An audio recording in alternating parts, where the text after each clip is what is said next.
So up to my memory, I have not actually showed you guys uh, where I'm living at, the neighborhood in Cairo. So this video is going to be that video, okay? And we're going to talk about a couple of topics, right? So just a little bit of premise in case this is your first video of mine that you're watching. My name is No Limit Eddie. I have been living in Egypt now for around, basically coming up on 2 years. And right now I'm in the city of Medinity, which is like a suburb of New Cairo, Egypt. So yeah, I'm going to kind of just show you guys around, walk you guys around while talking to you guys. So when it comes to safety, right? Egypt is by far, I would say, one of the safest countries that you could live in. One of the safest countries you can live in, without a doubt. I don't have any concerns about safety, whether it's like on my person, as in like that when I was in, let's say, a country like Tanzania was definitely safe. You were gonna get like knocked out on the street, or you wasn't gonna get like stabbed up or shot up. But like if you had your phone out, like I have my phone right here, there's a good chance that somebody's gonna drive by you and snatch it out your hand, rob you. You know what I mean? Rob your phone right out your hand while you're using it. High chance of that happening. Locals will always warn me, put away your phone, gangster, put away your phone, gangster. Somebody will grab it from you. And so even in the States, that wasn't even like a concern of mine, like having somebody roll by me and snatch my phone. The baby up there crying. Look, just like his dog got his head out, which kind of got me a little scared. It seems like he might be cool though. But yeah, so that was like a real concern over in Tanzania, was like getting your phone snatched, right? And so like when it comes to like me being out here walking by myself, I feel comfortable with it. At daytime, in the nighttime, walking with my phone, bringing valuable items inside of my house, outside of my house. I don't feel like I'm being plotted on or plotted against. So that's a benefit, a huge benefit. So safety of my person, feel good about that. Now, also, like, I think another portion of safety is like, how do the locals feel about foreigners, right? Like that determines your safety as well, because let's say you live in a country where locals are a little bit hostile to foreigners, that can make you feel uncomfortable, that can make you feel unsafe, right? And so, you want to live in a place where the locals kind of respect foreigners, or at the very least, are neutral about foreigners, right? And so here, like I've found that Egyptians are welcoming to foreigners. They're respectful to foreigners. They enjoy meeting them and talking to them, and they don't actually they don't hold you to a pedestal, but they also don't like push you down beneath them. And so that's kind of cool. That's kind of a cool thing about Egypt as well. Hold on, flip you guys back around. So we're walking into some cars and things. There's like a field, there's a lot of grassy areas over there, which I will show you guys, but usually that's when the kids are all playing. And so I'll rather walk this way to avoid filming that area. But anyway, with that being said, guys, yeah, when it comes to, like, I find the locals respect foreigners. There's no beef with us. From my experience, hopefully this camera is not too shaky, but there goes like the big field over that way. So yeah, that's the next element of safety. Locals feel pretty good about you here. Okay, another portion of safety that I feel like is a fairness of price. Are you getting scammed left and right? Are you getting scammed? Are you getting overcharged? Are you being, are they trying to size up your pockets because you're from this country, or you from that country, and they feel like they deserve your money for one reason or another? And I can say that from my experience being here in Egypt, especially in Cairo, like I've been in Cairo now for the last over 30 days, because they're a week here, then now another 28 days. So been here for a little while. I found it that, there's not really any large contingent of people who are trying to overprice you because of who you are, right? That's what I found. Sure, there are bad apples everywhere, bad actors everywhere, of course, but by and large, people are not trying to get one over on you out here. The same was true for me in Turkey. When I was in Turkey, I didn't run into places where I was getting taxed, but they were trying to pull more out of me than they needed to. So that was great. Same thing here in Egypt, which is nice, which is amazing. You know, I feel like I've been treated extremely fairly from the moment I got here, even up until now. I don't really question, like, is this the right price? Is this the wrong price? I don't care if I'm going to local markets. I don't care if I'm going to big name stores. Like the price is always a price, all right? There's been maybe 3 incidences over the last 2 years that I can think of that I was like, okay, that was some unequitable behavior from, you know, somebody here. But little cat sitting on the ground, you probably can't see him. This camera doesn't have a zoom in feature. I need to replace it. I should get a better camera, but I've been using my phone to film so much, it's been crazy. So yeah, like that's a portion of safety too. You just feel pretty like secure, because all that overpriced stuff is theft. In my personal opinion, it's theft. And you know, it's deceit as well as lying, you know. And so my mom would always say, if you lie, you steal; if you steal, you kill. And so to me, being equitable about price lets you know about their character and their moral structure. And so I like the fact that I don't have to be like over checking and trying to find local. Hey, can you buy this for me? And I don't want to go to the market, they're going to overcharge me. If they hear me speak English, I don't like living like that. You know, I like to live free and in control. I don't want to have to wait for a next man to come to the store with me to get a fair price. That's not right. You know what I mean? Or have to hire, you know, a translator, or you know, a driver, or send the housekeeper to go out and buy items that I want to buy just so that I don't get ripped off, right? And so that's not equitable to me. I don't respect that. And thankfully that hasn't been happening here in Egypt, and that's one of the big benefits. And these are some of the reasons why, like, I'm so sturdy in Egypt, and why I don't just be like, oh, I'm leaving Egypt, because it's been so nice to me in these regards.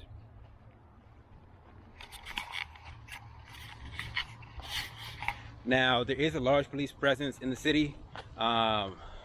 They kind of just post up places, and it's just like a show of force. I've never seen them really do too much action against anybody. As in, I don't really see them going out and arresting people, or like doing high-speed chases or anything like that. But they are always around. They always do little roadblocks. They will do roadblocks from time to time. Check people's IDs, check people's visas, check people's, you know, ultra intangibles, making sure you're a legit civilian. But other than that, you don't really run into issues with the police. I've never seen them brutalize anybody. Never heard even of an Egyptian saying the police are horrible. Never heard that here. So it's been kind, it's been good.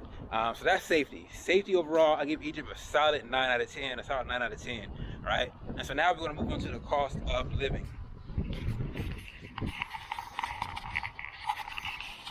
This tree is super dope. Oh, it seems like the sun is really blocking it. So I don't know if you can see how sturdy you can see it. I should probably walk a different way. And see, that's why I don't really like this camera, because it's not the best in the light. I want to show you guys the red flowers. Yeah, I'm gonna walk the other way, because I think the light is behind me. All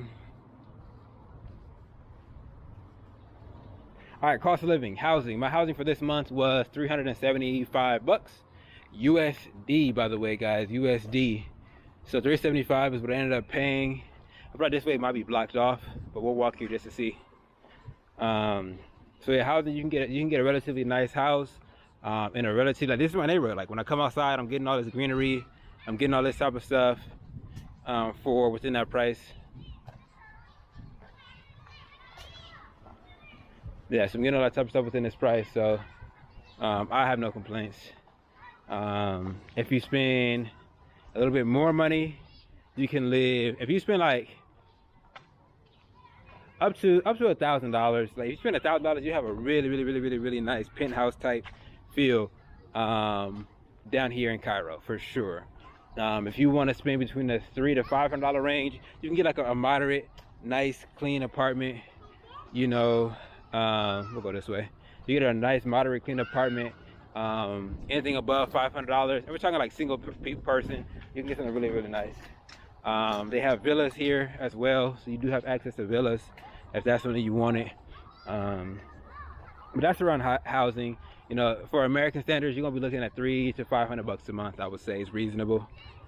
When it comes to food is actually, so I live in a smaller town in Egypt. Food in Cairo is about the same price. So that's pretty cool. Water is still about the same, bread is still about the same, everything's about the same. But the difference, what changes is the availability of the foods at the grocery store is different. You have access to more of just about everything that you could desire. So that's the cool thing. Way more restaurants, way more grocery stores. You know, you get access to just more of everything, which, you know, is really cool. If you're somebody who, like for me, living in the same area for so long, you run through all the grocery stores, you run through all the restaurants, you're like, ah, okay, I'm tired of eating the same thing over and over. I want to switch it up. And so that's one of the reasons why I came over this way, to just switch it up for a time. So food, I mean, you might be spending $300 a month, $350 a month on food, depending on how often you eat out and stuff like that. Now, Uber is what gets you. You need to have transportation. Cairo is such a big city.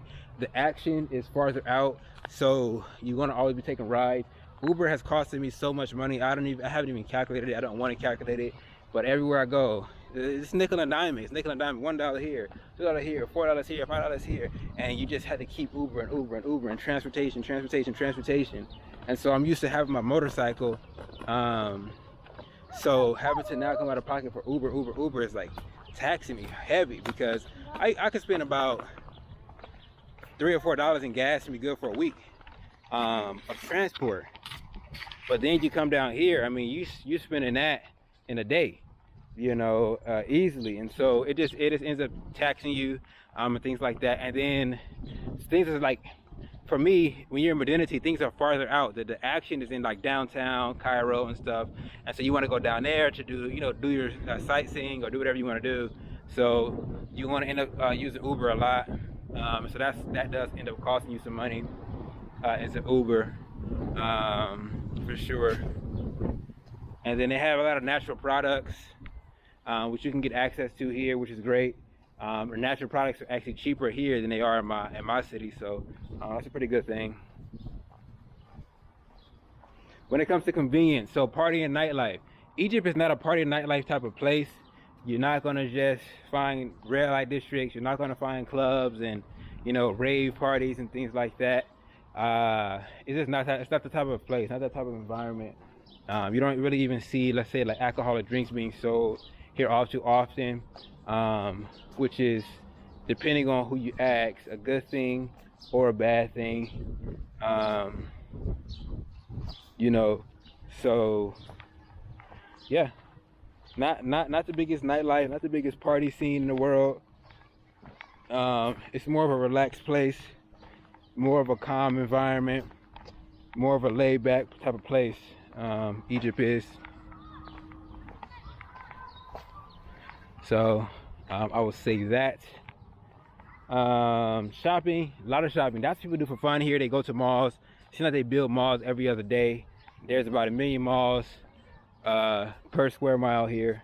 Malls is what people do, shopping in malls.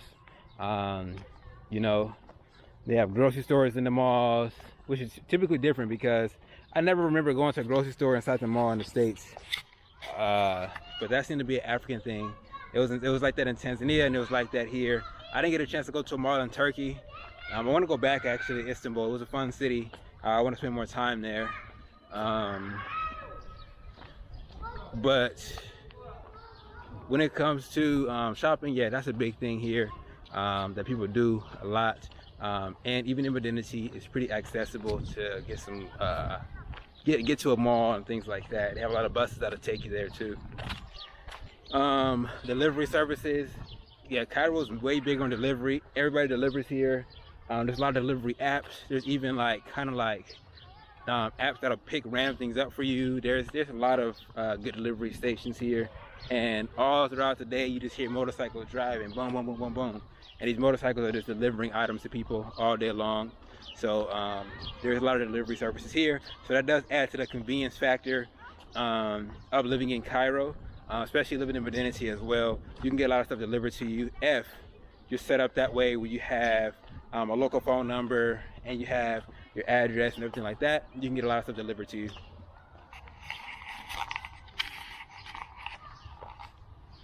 And then lastly, they have bus stations, like I mentioned earlier. So I know I'm getting taxed on transportation, but they do have bus services that I do take, and I do use them to go into the city. But it's only like a one way. I can get to the city, but to come back, I have to usually Uber. So it's like a catch-22 with that joint. But yeah, that's my kind of conclusion about what it's like to live in Cairo. Pretty cool city. Safety, 9 out of 10. Cost of living, 9 out of 10. Convenience, you need a car. So for convenience, I'm gonna put like a 6 out of 10. Especially in like modernity, you need a vehicle to drive around for sure. But with that being said, make sure to subscribe to my channel, like today's video, and share with a friend. Peace.